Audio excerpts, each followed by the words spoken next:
Olá pessoal, tudo bem? Voltamos aí com a aula 3 de folha de pagamento e hoje nós vamos falar sobre jornada de trabalho, ok? Jornada de trabalho foi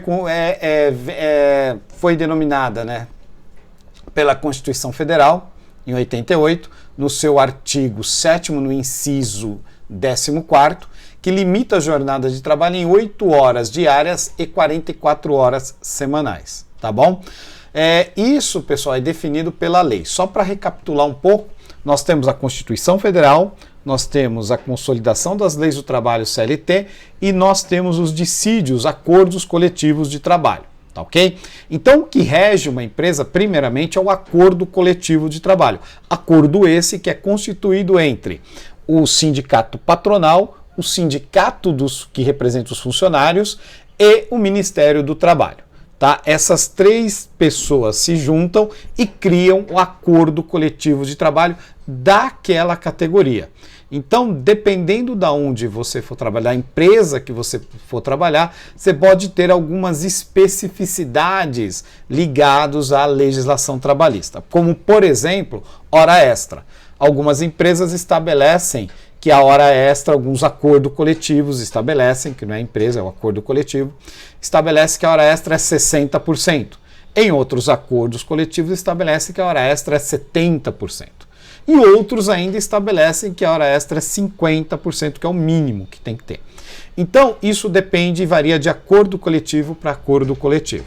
Tudo bem? Só que a Constituição Federal, ela diz o seguinte, é lei, nenhum trabalhador pode trabalhar a mais do que 220 horas mensais, 44 horas semanais, tá ok? A única forma de se trabalhar a mais é quando a gente faz hora extra, que também não se pode fazer, né, mais do que 2 horas extras por dia. Mas vamos nos ater aqui à jornada de trabalho. Então, quando a gente fala de jornada de trabalho, eu tenho dois regimes para essa jornada de trabalho. O primeiro regime seria o regime mensalista, tá? São pessoas que trabalham por mês. Ele foi contratado como mensalista. Ele recebe um salário fixo mensal. Então, se o mês é de 30 dias, igual o mês de abril, normal, vai receber o salário dele normalzinho lá. No mês de fevereiro, que é 28 dias, vai receber também o salário normal.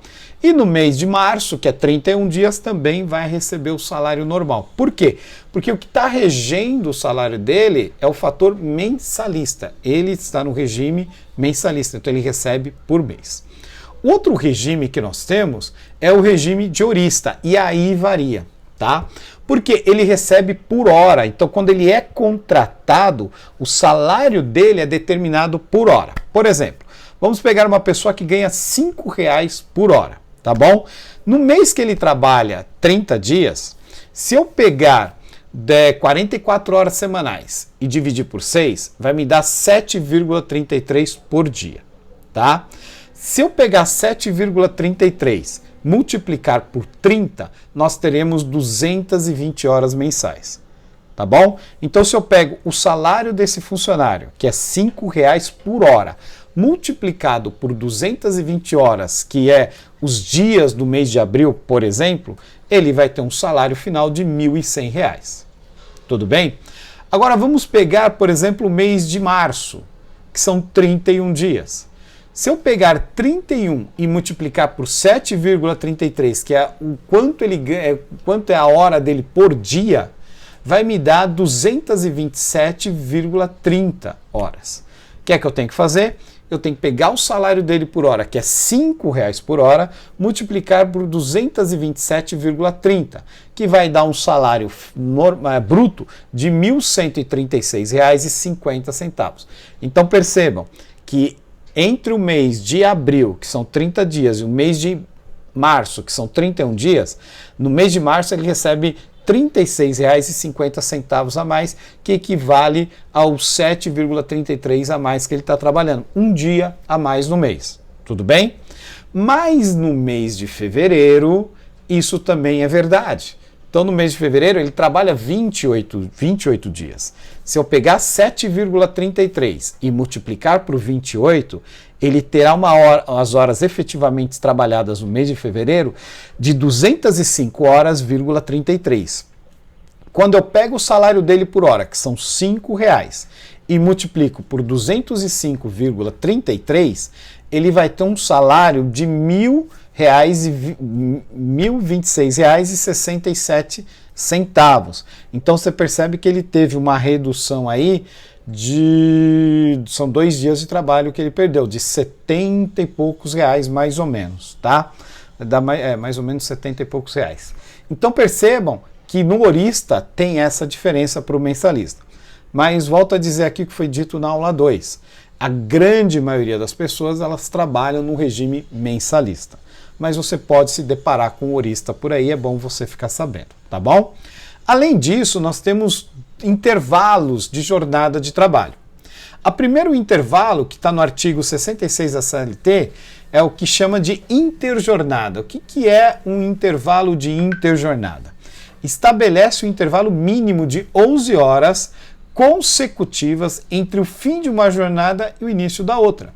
Então, por exemplo, um funcionário que trabalha das 8 às 18, tá? Ele tem que descansar consecutivamente no mínimo 11 horas. Lembra que eu disse para vocês que no máximo que se pode fazer de hora extra por dia são 2 horas? Por quê?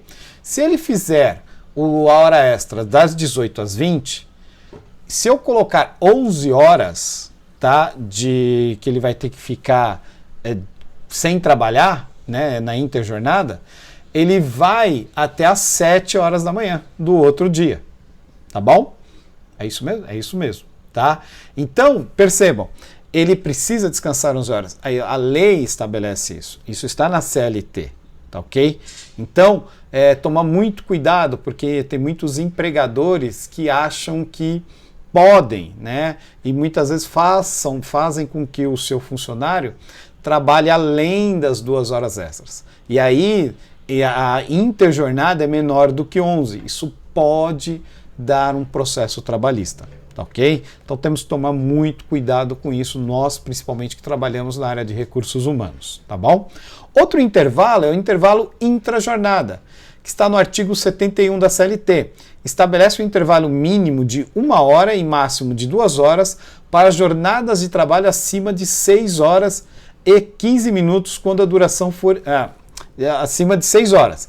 E um intervalo de 15 minutos quando a duração for inferior a 6 horas, mas ultrapassar as 4 horas. Tá? No inciso 2º, determina que intervalos de descanso não serão computados na duração do trabalho. Tá ok? Então, se ele trabalha, no horário dele é das 8 às 18, ele trabalha mais do que 6 horas, então ele tem, no mínimo, direito a 1 hora de descanso, podendo a empresa dar, no máximo, até 2. Tá?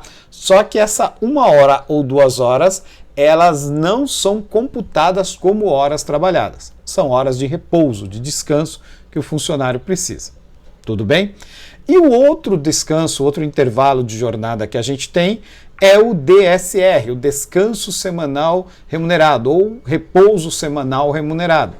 É o artigo 67 da CLT, assegura um descanso semanal de 24 horas consecutivas, um dia, o qual, salvo motivo de conveniência pública ou necessidade imperiosa do serviço, deverá coincidir com domingo, tá? No todo ou em partes, tá ok? Então esses intervalos de interjornadas, o DSR, a gente vai tratar especificamente sobre ele numa aula lá na frente, eles são importantes para o funcionário, são importantes para a empresa. Tudo bem? A estruturação de horário de trabalho, a gente vai ter no material que vocês vão estar recebendo da aula 3, alguns exemplos, né, de jornada de trabalho de segunda a sábado, com início às 6 horas da manhã. Né, eu divido 44 horas semanais por 6 dias, dá 7,33 ao dia. Como nós falamos, se eu pegar a fração 0,33 e multiplicar por 60, eu transformo isso em minutos. Vai dar 7 horas e 20 minutos por dia. Então a pessoa vai trabalhar das 6 da manhã até as 14h20. Pô, Wagner, mas às 14h20 tem 1 hora a mais. Sim, tem 1 hora a mais porque é a hora de descanso, que a gente estabelece a hora de almoço aí, por exemplo, podendo ser das 11 ao meio-dia, né, que é o melhor horário para que ele possa, numa jornada nessa, começando às 6 horas da manhã, porque ele não pode também ficar mais do que 5 horas sem um intervalo. Tudo bem? Se eu pegar um outro exemplo que está no material, é uma jornada de trabalho de segunda a sexta, iniciando às 8 da manhã. Eu pego 44 horas semanais, divido por 5, vai dar 8,80. Se eu pegar o 80 e multiplicar por 60, vai dar 48 minutos. Então a jornada de trabalho dele diária, de segunda a sexta, vai ser de 8 horas e 48 minutos. Então ele começa a trabalhar às 8, vai até às 17h48. Algumas empresas, elas fazem o horário de segunda a quinta até às 18 e na sexta até às 17. Por quê? Porque por dia, como vocês viram aí, nós temos 12 minutos. Essa diferença de 12 minutos por dia, então no final da semana dá 1 hora. Então na sexta-feira sai 1 hora mais cedo, tá? É nesse sistema que a gente trabalha.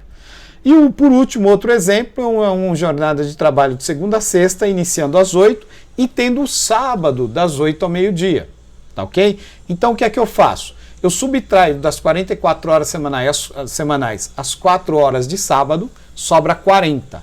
Eu pego 40 e divido por 5, vai dar 8 horas. Então ele trabalha de segunda a sexta-feira 8 horas por dia, das 8 às 17, por exemplo, e de sábado das 8 ao meio-dia. Lembrando que durante a semana ele tem 1 hora de repouso e no sábado, como ele só trabalha 4 horas, ele não tem direito a essa 1 hora de descanso. Tudo bem? Fechamos assim a nossa aula de hoje, foi um pouquinho mais longa. Espero que vocês tenham entendido. Deem uma lida no material. Qualquer coisa a gente se fala pelo WhatsApp. Manda a mensagem lá pra gente, tá bom? Um abraço, bom estudo para todo mundo aí. Até mais.